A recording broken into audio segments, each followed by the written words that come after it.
reminder, like always, at the end of the video there's gonna be the little extra gift for my Discord server members, so stay tuned for that. I love you guys. Hello Frank Paul followers. Nice. I know, has been a while. It has been a long day without you, my friend. But I'm back. The topic of this video is De-Essers. Wow. But I take this chance to give you a little pro tip about de-essing, because you can do it in multiple ways and they're all effective and they all have their reasons to be used. So what's de-essing? De-essing is basically taming the S, T, K even sounds of vocals.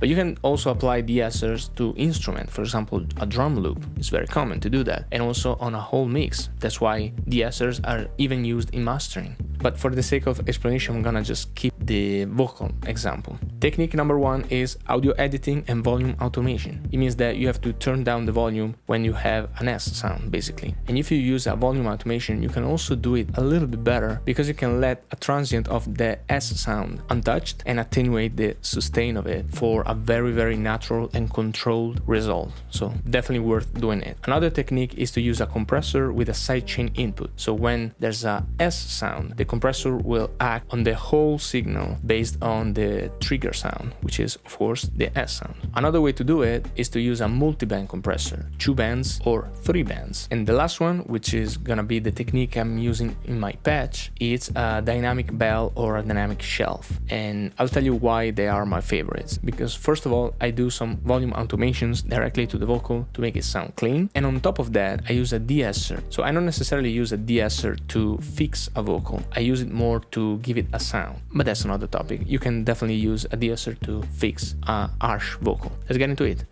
I present you my patch called, guess the name, De-Esser.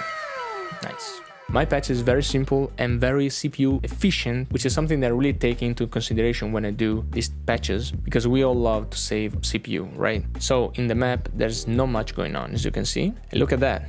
It just uses 1% of CPU, which is always nice.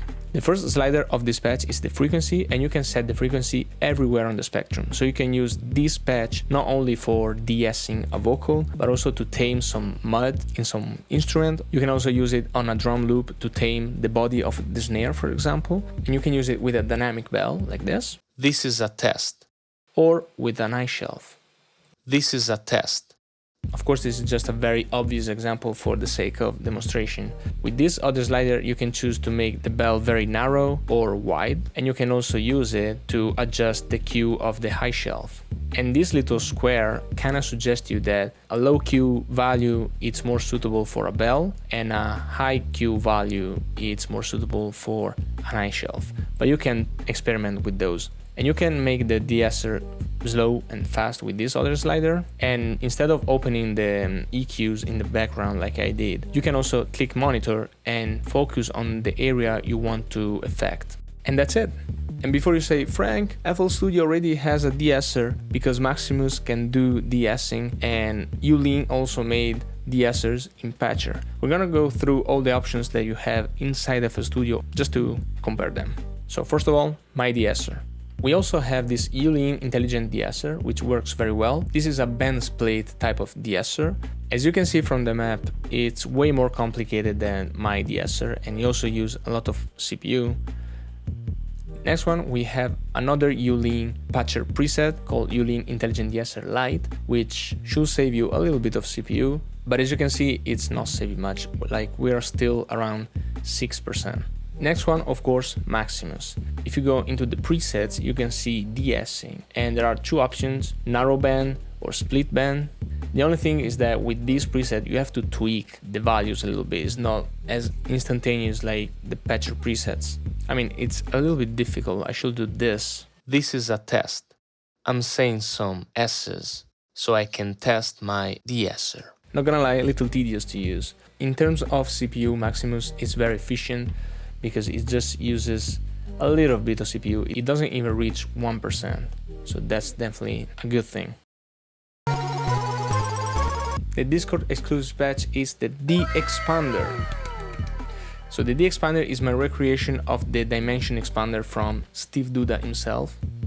Love him. And yeah, it's basically the same effect with little tweaks here and there. So instead of the mix knob, you have a dry volume and a wet volume, so you have a little bit more control. And you can also high pass or low pass the effect you're adding to the sound. The differences between my patch and the original dimension expander is that I can go very crazy with this and create some very interesting sounds.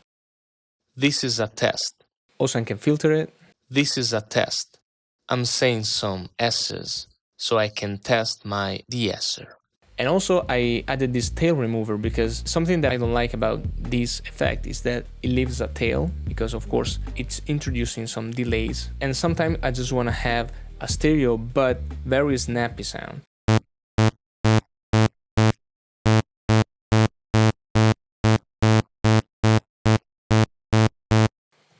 That's it. So you can download for free my De-Esser patch, link in the description, and you can find the De-Expander patch on my Discord server. Take care, and I'll see you soon. Bye.